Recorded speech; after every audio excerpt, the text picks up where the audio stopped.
And I'm joined now by a leading Democrat on the Intelligence Committee, Senator Dianne Feinstein. Thank you so much for taking time with us this Sunday. Thank you, Brianna. And so you heard that from the Attorney General. He's going to testify on Tuesday before the Intelligence Committee. Is that going to happen, and is that going to be public? Don't know whether it will happen. Don't know whether it's going to be public. And I challenge the jurisdiction to some extent. I'm on both committees, as you know. Judiciary and Intelligence. Yes, and I believe that the Judiciary Committee has the oversight responsibility for the Justice Department, and therefore it is very fitting for the Attorney General to appear there. I've written 2 letters to Senator Grassley suggesting that. I've pointed out that his predecessor, Mr. Holder, had a hearing of oversight in June of the first year of his term. Sessions has not, and Sessions ought to come back before the Judiciary Committee. You said in that letter to Senator Grassley, who is the top Republican on the Judiciary Committee, that you want him to investigate potential obstruction of justice. What tells you that that is appropriate, that that has happened? Well, let me tell you in the first place, I've served for 16 years on intelligence and 24 on judiciary. The intelligence staff is just that. It's intelligence staff. Most are not lawyers, and they are restricted to the world of intelligence. The judiciary staff are all lawyers, most very good lawyers. And so there is an opportunity to look at the law with respect to obstruction of justice, to hold a hearing, and also to have those relevant people come before the Judiciary Committee. I've been very concerned by the fact that both Director Coates and Director Rogers refused to answer the questions when put to them by members of the Intelligence Committee. They were asked essentially if they had been pressured by President Trump, and they said they would talk about that in a closed hearing. Have they spoken in a closed hearing to senators? Well, no, they were not in a closed hearing. The closed hearing that afternoon was just with the former director of the FBI. So, but you feel that that's obstruction of justice, even though they've indicated a willingness to talk about it in a classified briefing? I don't know whether it's obstruction of justice, and I don't intend to draw any conclusions until investigations are finished. I think this is very important, and I think the Intelligence Committee is doing good work and should continue.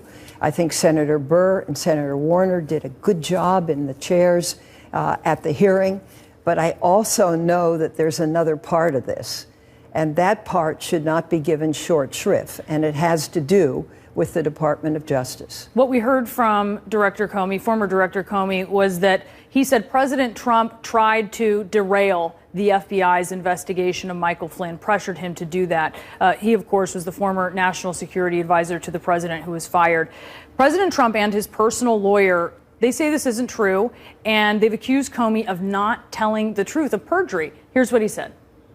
The president never, in form or substance, directed or suggested that Mr. Comey stop investigating anyone, including the president never suggested that Mr. Comey, quote, let Flynn go. The president also never told Mr. Comey, quote, I need loyalty.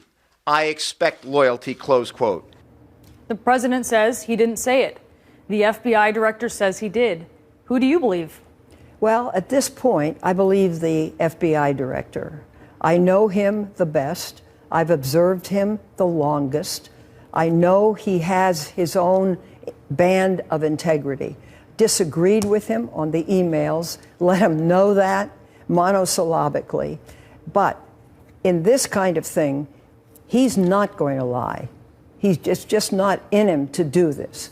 So I'm one that believes we need the Judiciary Committee to step up and carry its weight on these hearings as well. That was, of course, the focus of this hearing, but there was something else we learned separately from Jim Comey, and that was some tough words that he had for the former Attorney General Loretta Lynch under President Obama. Comey thinks that Lynch improperly injected politics into that investigation of Hillary Clinton's emails. Here's what he said about that.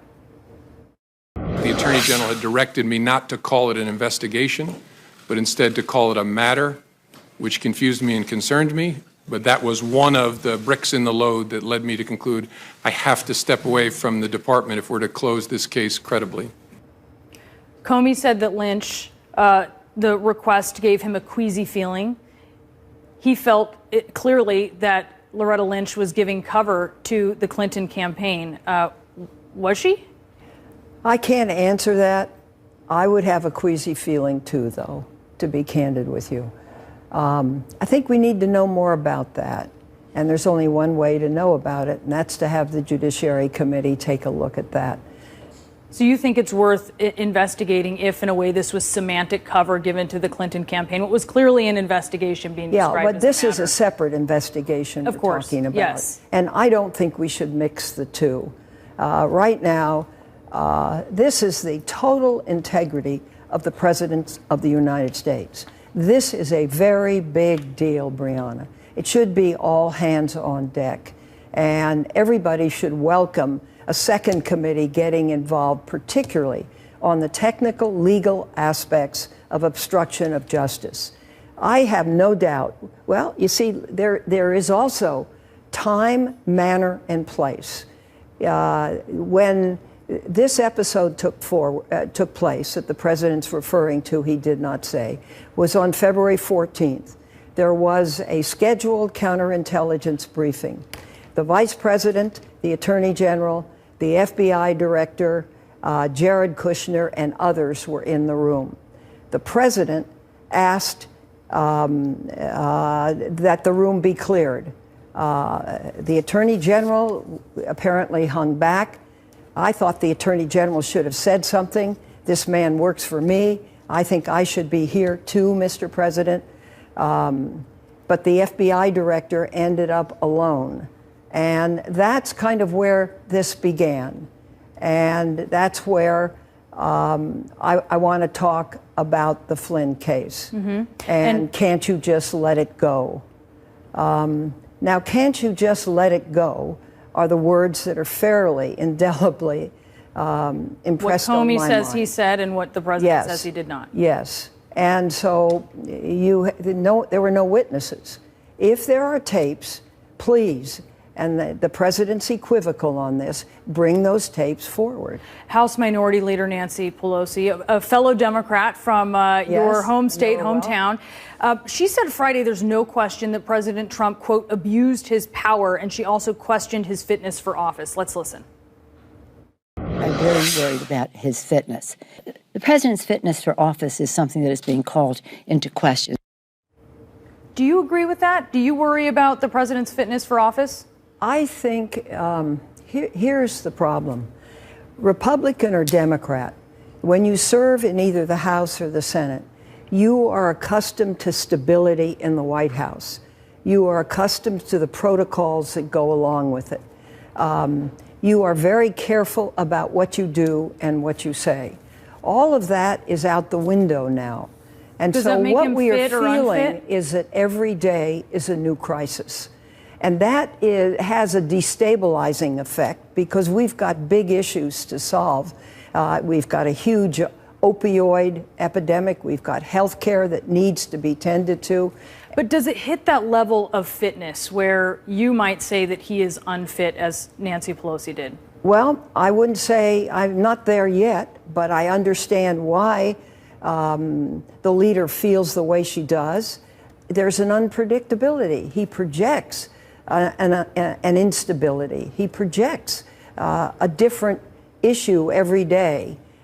Doing policy by tweets is really a shakeup for us because there's no justification presented, there's no State Department analysis, there's no nothing. And now there's a reluctance to respond to questions submitted by Democrats, even the Democratic ranking member. For example, if I were to write a letter as ranking member of Judiciary to the White House and ask some questions, not controversial, they don't necessarily have to answer me. Yeah. That's never existed before, regardless of party. Senator Dianne Feinstein, thank you so much for joining us.